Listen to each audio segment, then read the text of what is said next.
Dis-moi Clément, Oui, Anne-Cécile, je t'écoute. on va faire du... Peut-être as-tu une question à me poser? Comment le sais-tu? Je me demandais, j'ai envie de parler de mouvement idéomoteur et phénomène et ou phénomène hypnotique. Ouais. Déjà peut-être rapidement comprendre la différence entre les deux. Et ensuite la question c'est en quoi est-ce que c'est utile d'utiliser justement les mouvements idéomoteurs ou les phénomènes hypnotiques en hypnose. Alors déjà, des phénomènes hypnotiques, il en existe plein. Et au sein de tous ces phénomènes hypnotiques, il y a une classe de phénomènes hypnotiques qu'on appelle des phénomènes idéomoteurs.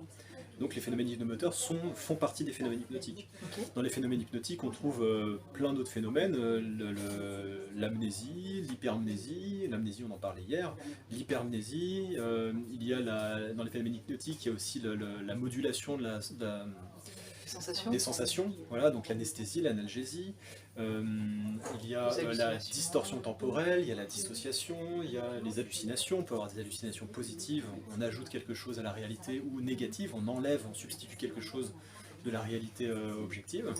Et donc tout ça, voilà, sont des phénomènes hypnotiques. Bon, ensuite, à quoi ça sert? Ben, ça, c'est une approche qui est très ericksonienne. Erickson utilisait beaucoup les phénomènes hypnotiques pour faire de la thérapie. Il y a un livre que je conseille de lire, parce qu'il est super, un livre de Edgett et Edgett, donc John Edgett et Janet Edgett, qui ont écrit un livre qui s'appelle L'utilisation des phénomènes hypnotiques en psychothérapie. Et ça, c'est vraiment une approche très ericksonienne. Quoi ça sert? Alors, il y a plusieurs variations autour de ce thème-là. Il y a le phénomène hypnotique comme analogie. Par exemple, un cas d'Erickson, une personne qui, non, je vais vous donner un cas perso, une personne qui, pendant toute l'anamnèse, me dit qu'elle se sent toute bloquée dans sa vie. Elle est bloquée dans sa vie, elle est bloquée, elle est bloquée. Elle n'arrête pas de me dire ça, ça revient, c'est récurrent. Donc moi, ce que je fais dans ma séance, en l'occurrence, si je la résume vraiment au strict minimum, pendant la séance, je vais créer ce qu'on appelle une paralysie provoquée. Donc la personne, elle a les mains posées sur son ventre ou sur ses genoux, et puis on crée une catalepsie, et cette catalepsie, elle ne peut plus la défaire. Et là, elle est bloquée pour de vrai, physiquement. Et ensuite, pendant tout le reste de la séance, je vais lui apprendre, je vais suggérer des idées, je vais la laisser chercher une manière de défaire ce blocage, et de sentir que quand elle défait ce blocage, elle va commencer à sentir qu'il y a une légèreté qui s'installe, et de la liberté qui se développe. Et cette liberté, elle va tellement se développer qu'elle va se sentir tellement légère que les bras vont pouvoir s'envoler.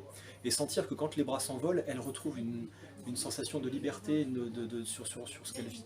Voilà. Et ça me rappelle une phrase qu'on a vue ensemble justement la semaine dernière, c'était le corps et l'esprit sont un seul système cybernétique.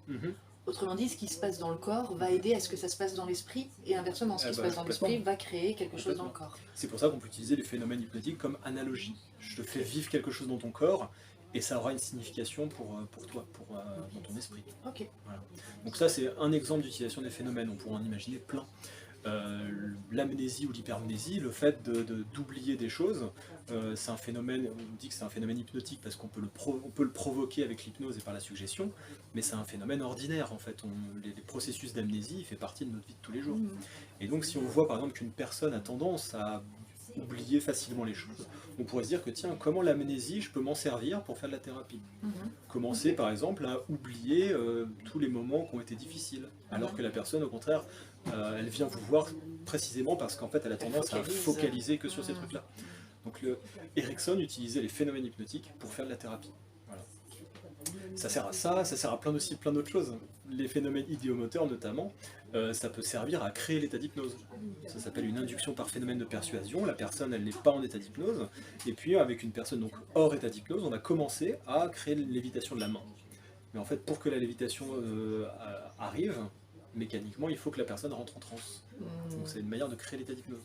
Ensuite, c'est une manière de stabiliser l'état d'hypnose. La personne, elle est en transe. Nous, on va rentrer dans toute la phase de travail. Et en fait, cette phase de travail-là, elle ne doit pas se faire au détriment de l'état d'hypnose. Donc il y a une manière de se dire, ok, la personne reste en état d'hypnose pendant qu'on bosse, c'est de créer par exemple une catalepsie. Et la main va rester pendant toute la séance bloquée comme ça.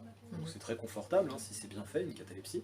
Et puis la personne, elle peut se concentrer sur d'autres choses, et il y a une partie de son corps en fait qui stabilise l'état de transe. Voilà. Ok. Et puis ça peut être encore d'autres choses, par exemple ça peut structurer la séance. Voilà, on peut se dire que ça c'est la méthode de Rossi, ça vous avez dû voir ça quand même. Ouais. Méthode de Rossi, les mains se rapprochent pour l'accord du travail.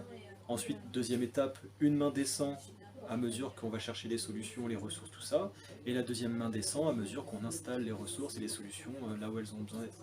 Donc ça structure la séance d'hypnose. Voilà. Bon, merci beaucoup. Avec plaisir.